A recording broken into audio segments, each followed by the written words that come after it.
আমাদের দেশীয় পণ্য Symphony Helio 13 এই মোবাইলটি 14,990 টাকা, অলমোস্ট 15,000 টাকার মধ্যে যা অফার করতেছে তা কিন্তু ভালো ভালো ব্র্যান্ডের মোবাইলও অফার করে না। এতে ব্যবহার করা হয়েছে 108 মেগাপিক্সেল ক্যামেরা।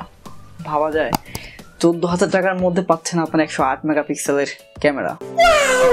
ব্যাটারি হিসেবে ব্যবহার করা হয়েছে 5000 mAh ব্যাটারি, সাথে গেমিং প্রসেসর এই বাজেটের মধ্যে, এবং এর ডিজাইন তো প্রথমে মোবাইলটির লুক অ্যান্ড ডিজাইন নিয়ে কথা বলবো। মোবাইলটি দেখতে আসলে অসাধারণ, খুব সুন্দর একটি লেদার ফিনিশিং করা হয়েছে এর পিছনে, এবং এর পিছনেই পাবেন আপনারা ফিঙ্গারপ্রিন্ট স্ক্যানারটি।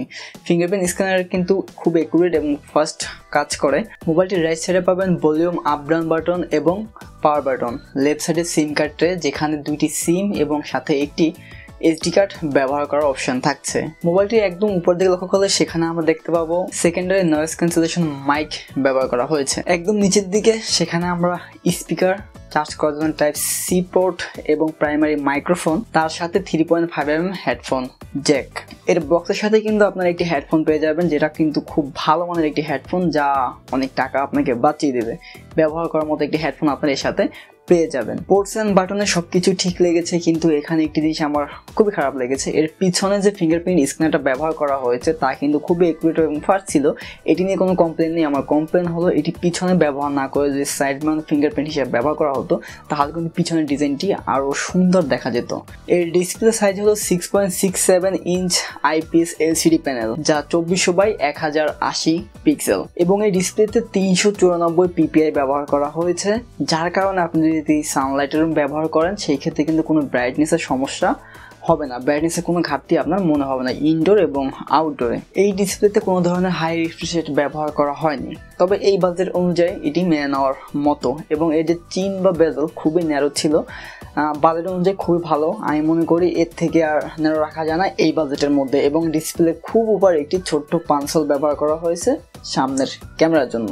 মোবাইলটি রেয়ারে কোয়াড ক্যামেরা সেটআপ, যেখানে 4টি ক্যামেরা আপনারা দেখতে পাবেন। তার মধ্যে মেইন ক্যামেরা হলো 108 মেগাপিক্সেল, যা 1.8 অ্যাপাচার, এবং তারপরে পাবেন 5 মেগাপিক্সেলের আল্ট্রা ওয়াইড শুটার, যা 2.2 অ্যাপাচারের, এবং 2 মেগাপিক্সেলের ডেপথ সেন্সর, 2 মেগাপিক্সেলের ম্যাক্রো শুটার। প্রথমে যদি মেইন ক্যামেরার কথা বলি, মেইন ক্যামেরার ছবি কিন্তু খুবই দুর্দান্ত ছিল। এর ডাইনামিক রেঞ্জ, ডিটেলস সবকিছুই ভালো ছিল।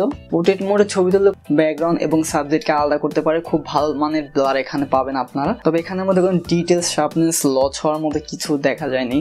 এর পিছনের ক্যামেরা দিয়ে ভিডিও করতে পারবেন 1080p, যা 30fps এবং 60fps দুটোতেই ব্যবহার করতে পারবেন। কিন্তু এখানে যে ভিডিও কোয়ালিটি সেখানে শেকি একটি ভাব আসে। যদি আপনি নাড়াচাড়া করে বা হাঁটা অবস্থায় কোনো ভিডিও করেন সেই ক্ষেত্রে কিন্তু শেকি একটা ভাব চলে আসে। এর সামনে ব্যবহার করা হচ্ছে 16 মেগাপিক্সেলের ক্যামেরা। সামনের 16 মেগাপিক্সেল ক্যামেরা দিয়ে আপনার রাতের বেলা এবং দিনের বেলা খুব ভালো মানের ছবি পাবেন। এখানেও খুব ডিটেলস এবং শার্পনেস খুব ভালো ছিল, কোনো রকমের ডিটেলস লস এবং শার্পনেস লস এই ধরনের কোনো কিছু আমরা লক্ষ্য করিনি।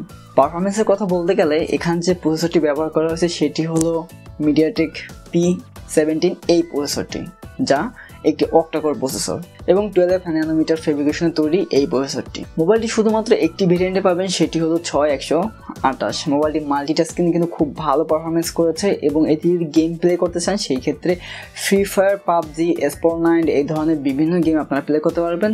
ফ্রি ফায়ার খেলার ক্ষেত্রে কোনো ধরনের সমস্যা আমরা লক্ষ্য করিনি, এবং যদি পাবজি খেলেন মিডিয়াম গ্রাফিক্সে খুব ভালো মানের পারফরমেন্স আপনারা এখান থেকে পাবেন। তবে বেশিক্ষণ খেলার ক্ষেত্রে কিন্তু কিছুটা হিট হয়, মোবাইলটা হিট হয়ে গেলে কিন্তু কিছুটা ফ্রেম ড্রপ এবং লেকের দেখা পাওয়া যায়। এছাড়া স্পোর্ট9 আপনি খেলতে পারবেন কোনো ধরনের লেক ছাড়া, খুব স্মুথলি এখানে এই ধরনের গেম রান করা যায় শুধুমাত্র পাবজি ছাড়া। তবে বেশিক্ষণ গেম খেলার ক্ষেত্রে কিন্তু মোবাইলটি বেশি পরিমাণে হিট হয়ে যায়, তবে কিছুক্ষণ রেখে দেওয়ার পর কিন্তু আবার ঠিক হয়ে যায়। এবার যদি ব্যাটারির কথা বলি, এখানে ব্যবহার করা হয়েছে 5000 mAh ব্যাটারি, সাথে কিন্তু 10 ওয়াটের ফাস্ট চার্জার। এখানে একটি নেগেটিভ দিক আমার থেকে লেগেছে যে এখন বর্তমানে কিন্তু 10 ওয়াটের চার্জার মোটেও মেনে নেওয়া যায় না। এখানে যদি 18 ওয়াটের একটি ফাস্ট চার্জার ব্যবহার করা হতো তাহলে কিন্তু আরও ভালো হতো।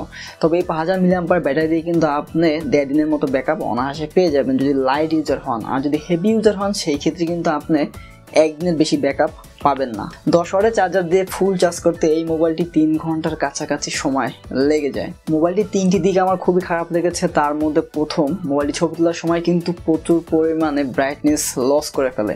বেশি যখন ছবি তুলবেন সানলাইটের মধ্যে তখন কিন্তু আপনার ব্রাইটনেস এমনি এমনি কমে যাবে।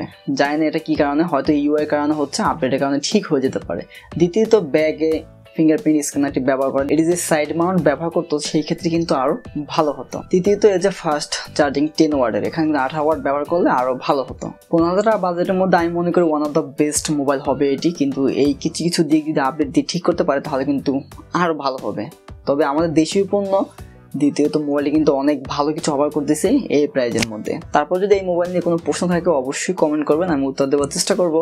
দেখা হবে অন্য কোনো ভিডিও, সেজন্য ভালো থাকবেন, সুস্থ থাকবেন। আর যারা আমার চ্যানেলটি এখনও সাবস্ক্রাইব করেননি অবশ্যই সাবস্ক্রাইব করে বেল আইকনটি অন করে দিবেন। আল্লাহ হাফেজ।